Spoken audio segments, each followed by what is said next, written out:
ഉമേഷ്, ഈ വിഷയത്തിൽ ഇപ്പോൾ ഡോക്ടർ ഗിരിദാസ് പറഞ്ഞ വിഷയത്തിൽ കുറേയൊക്കെ ആനകളുടെ കാട്ടിലെ സ്ട്രെങ്ത് കുറയ്ക്കണമെന്നൊരു നിലപാടാണ് സ്വീകരിക്കുന്നത് അദ്ദേഹം. സ്വാഭാവികമായും ഇത്തരത്തിലുള്ള ചില പ്രശ്നങ്ങൾ, അതായത് ക്യാപ്റ്റിവിറ്റിയിൽ കൊണ്ടുവരേണ്ടതുണ്ട്, കൺട്രോൾഡ് ക്യാപ്റ്റിവിറ്റി എല്ലാം തന്നെ ഈ ചില ആനകളുടെ പ്രശ്നങ്ങളിൽ അത് ആവശ്യവുമാണ്. ഇക്കാര്യത്തിൽ കുറെ കൂടെ കാര്യക്ഷമമായ ഒരു മറുപടി നൽകാൻ വി.കെ. വെങ്കടാചലത്തിന് സാധിക്കുമെന്നാണ് എനിക്ക് തോന്നുന്നത്. കാരണം ഈ നാട്ടാനകളുടെ ഒരു പരിപാലനത്തിലൂടെ, അല്ലെങ്കിൽ നാട്ടാനകളാക്കുന്നതിലൂടെ, അല്ലെങ്കിൽ ഒരു സെമി വൈൽഡ് നേച്ചറിലേക്ക്, അതായത് കാട്ടിൽ തന്നെ ആനകളെ കാട്ടിലെ ഒരു സ്വഭാവ രീതിയിൽ തന്നെ ക്യാപ്റ്റിവിറ്റിയിൽ നിർത്തുന്ന, അതായത് കുങ്കിയാനകളെയൊക്കെ പോലെ തന്നെ ഫോറസ്റ്റിൻ്റെ കൈവശമാക്കി അതിനെ നിയന്ത്രിച്ച് നിർത്തുന്ന ചില സംവിധാനങ്ങളിലൂടെ കൊണ്ടുപോകുന്നത് പ്രായോഗികമാണ് എന്നൊരു നിഗമനങ്ങളുണ്ട് ചില വൈൽഡ് ലൈഫ് ബയോളജിസ്റ്റുകളുടെ ഭാഗത്തു നിന്നെല്ലാം തന്നെ ഉണ്ട്. പക്ഷേ ഈ ആനപ്പിടുത്തം പോലുള്ളൊരു വിഷയത്തിലേക്ക് നീങ്ങി പരിഹാരം കാണേണ്ട ഒരു പ്രശ്നമാണോ ഇത്? വി.കെ. വെങ്കടാചലത്തിന് എന്ത് തോന്നുന്നു ഇക്കാര്യത്തിൽ? എനിക്ക് ആദ്യമൊരു കാര്യം ചൂണ്ടിക്കാണിക്കാനുള്ളത്, ഈ ഡോക്ടർ പി.ബി. ഗിരിദാസൻ്റെ പേരിനോടൊപ്പം എഴുതി കാണിക്കുന്ന ഡെസിഗ്നേഷനിൽ വലിയ തെറ്റിദ്ധാരണയുണ്ട്. പ്രധാനമന്ത്രി ചെയർമാനായിട്ടുള്ളൊരു സംവിധാനമാണ് national board for wild life.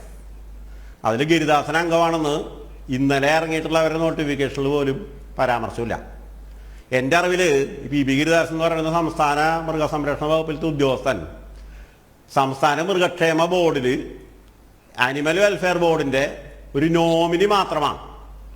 അപ്പോൾ ഈ ചാനലിൽ അങ്ങേര് നാഷണൽ ബോർഡ് ഫോർ വൈൽഡ് ലൈഫിൽ അംഗമാണെന്ന് എഴുതി കാണിച്ചിരിക്കുന്നത് പെട്ടെന്ന് അങ്ങേര് അതിൽ അംഗമായിട്ടുണ്ടോ എന്ന് എനിക്കറിയില്ല. നാഷണൽ ബോർഡ് ഫോർ വൈൽഡ് ലൈഫിൽ അംഗമല്ലെങ്കിൽ ആ നാഷണൽ ബോർഡ് ഫോർ വൈൽഡ് ലൈഫിൽ അംഗമാണ് എന്ന് എഴുതി കാണിക്കുന്നത് ദയവായിട്ട് നിർത്തണം. അങ്ങേര് എൻ്റെ അറിവിൽ കേന്ദ്ര മൃഗക്ഷേമ ബോർഡിൻ്റെ നോമിനിയായിട്ട് സംസ്ഥാന മൃഗക്ഷേമ ബോർഡിൽ കാര്യം പരിശോധിക്കാം. ശ്രീ വെങ്കടാചലം, താങ്കളിലേക്ക് ചോദിച്ച ചോദ്യത്തിന് മറുപടി പറഞ്ഞാൽ നമുക്ക് അടുത്ത ഘട്ടത്തിലേക്ക്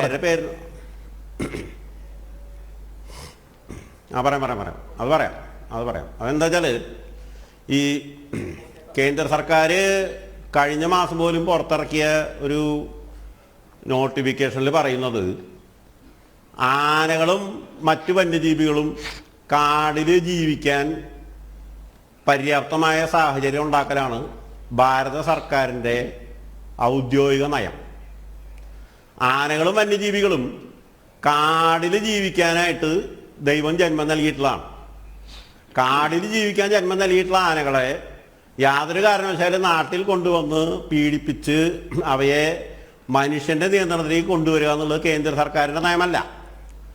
ഈ അരിക്കൊമ്പൻ്റെ വിഷയത്തിലും സംസ്ഥാന സർക്കാർ പറഞ്ഞത് ആനകളെ പിടികൂടി ബന്ധനസ്ഥനാക്കി കൂട്ടിലിട്ടിടിച്ച് ആനയെ കുങ്കിയാനാക്കുക എന്നുള്ളതും കേരള സർക്കാരിൻ്റെ നയമല്ല എന്ന് ചീഫ് വൈൽഡ് ലൈഫ് വാർഡനും ഹെഡ് ഓഫ് ഫോറസ്റ്റും സുപ്രീം കോടതി അടക്കം പറഞ്ഞു.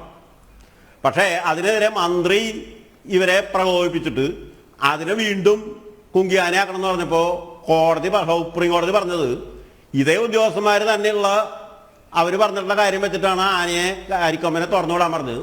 പിന്നെ എന്തിനാണ് അതേ ഉദ്യോഗസ്ഥന്മാരെ സമ്മർദ്ദം ചെലുത്തി വീണ്ടും കുങ്കിയാനയാക്കണം എന്ന് പറഞ്ഞ് ഇങ്ങോട്ട് വന്നതെന്ന് പറഞ്ഞിട്ടാണ് ഈ അരിക്കൊമ്പനെ പിടികൂടാനായിട്ടുള്ള അവസാനത്തെ ഉത്തരവ്, വനമന്ത്രിയുടെ ഉത്തരവ് സുപ്രീം കോടതി എടുത്ത് തോട്ടിലിട്ടത്. ഇപ്പം ഗിരിദാസനെ പോലെയുള്ള സർക്കാർ ഉദ്യോഗസ്ഥന്മാർ ഇമാതിരി അവകാശവാദങ്ങൾ ഉന്നയിച്ച് ആനകളെ പിടികൂടി കുങ്കിയാനയാക്കി കാട്ടിലത്തെ പ്രശ്നങ്ങൾ പരിഹരിക്കാമെന്ന് പറയുന്നത് വലിയൊരു തട്ടിപ്പിന്റെ ഭാഗമാണ്.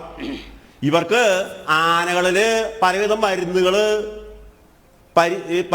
പരീക്ഷണ ചികിത്സയ്ക്ക് വിധേയാക്കണമെങ്കിൽ ഒരു വേറെ വല്ല വഴി നോക്കണം. ഇന്നത്തെ നിലവിലുള്ള നിയമപ്രകാരം 4 പേര് സുപ്രീം കോടതിയിലും ഹൈക്കോടതിയിലും പോയിട്ട് കേസ് കൊടുത്താൽ ഇവരുടെ ഈ മയക്കുവെടി വയ്ക്കലും ഈ ആനയെ പിടിച്ചു കെട്ടി കൂട്ടിലാക്കി ഇടിക്കലും അതോടെ നിൽക്കും.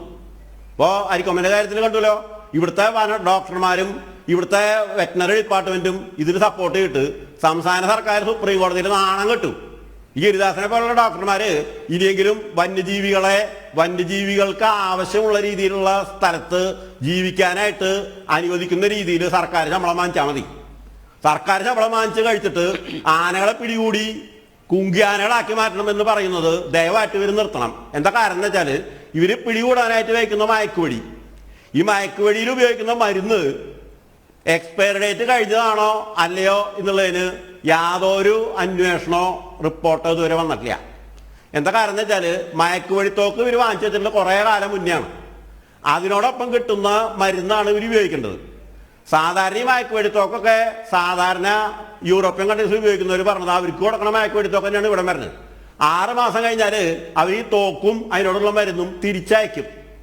ഇവിടെയുള്ള മയക്കുവെടിയും മരുന്നിന് ഭീകരമായിട്ടുള്ള തെറ്റുണ്ട്. അതുകൊണ്ടാണ് ഈ മയക്കുവെടി കൊണ്ട ആനകൾ ഇവരുടെ പെട്ടെന്ന് തന്നെ മരിച്ചു പോകുന്നതും മാത്രമല്ല ഇവർ ഇടയ്ക്കിടയ്ക്കിടയ്ക്ക് മയക്കുവെടി വെച്ചിട്ട് അതിന്റെ ന്യൂറോ സിസ്റ്റം തകരാറാവും.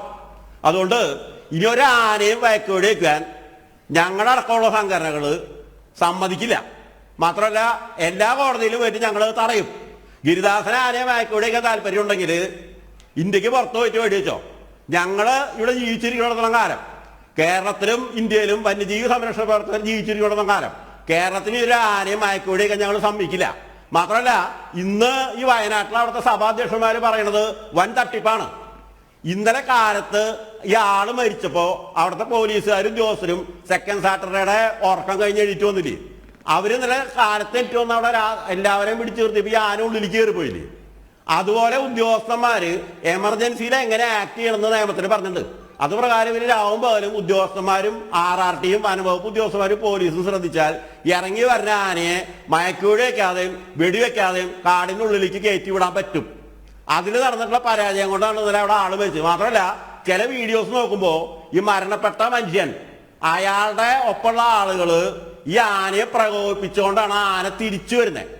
പെട്ടെന്ന് വന്ന് കയറുന്നല്ല, ആന അവിടെ വന്നിട്ട് തിരിച്ചു പോയതാണ്. തിരിച്ചുപോയ ആനയെ പടക്കമെറിഞ്ഞോ എന്തൊക്കെയോ രീതിയിൽ പ്രകോപിച്ചിട്ടാണ് അവർ വീണ്ടും ഇങ്ങോട്ട് കയറി പറഞ്ഞത്.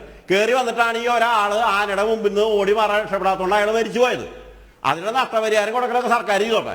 പക്ഷേ ഉദ്യോഗസ്ഥന്മാര് ഇന്നലെ പകൽ അവിടെ നിരന്ന് നിന്ന് നാട്ടുകാർക്ക് സംരക്ഷണം കൊടുത്ത ഉദ്യോഗസ്ഥന്മാര് ഇന്നലെ കാലത്തൊരു 4 മണി തൊട്ട് പോലീസും വനംവകുപ്പ് റോട്ടിലിറങ്ങി നിന്നിട്ട് നിരോധനാജ്ഞ പ്രഖ്യാപിച്ചിരുന്നെങ്കിൽ ഈ മരണം ഉണ്ടാവില്ല.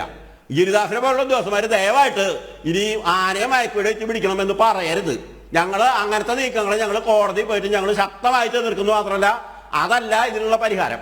ശരിക്കും അവിടെ ചെയ്യേണ്ടത്, ഈ വയനാട് ഇപ്പൊ ഈ പ്രശ്നം ഉണ്ടായ സ്ഥലത്ത് ചെയ്യേണ്ടത് എന്താ വെച്ചാൽ അവിടെ അനധികൃതമായിട്ട് സർക്കാർ ഇടതുപക്ഷവും വലതുപക്ഷവും കാലങ്ങളായിട്ട് കൊണ്ട് താമസിപ്പിക്കുന്ന ആൾക്കാരെ മുഴുവനും അവിടുന്ന് മാറ്റണം. മാറിപ്പോണ്ടത് ആനയോ വന്യജീവികളോ അല്ല. അവിടെ അനധികൃതമായിട്ട് വോട്ടുണ്ടാക്കാൻ വേണ്ടി കോൺഗ്രസും LDFും മാറി മാറി ഭരിച്ചിരുന്നപ്പോൾ അവിടെ കൊണ്ടിരിച്ച ആൾക്കാരെ മുഴുവൻ അവിടുന്ന് ചുരുങ്ങിയത് 3 കാലത്തിനുള്ളിൽ മാറ്റിയില്ലെങ്കിൽ അവിടെ ഇതിനും വലിയ പ്രശ്നം ഉണ്ടാവും. അതാണ് ഇതിന്റെ ശരിക്കുള്ള പരിഹാരം.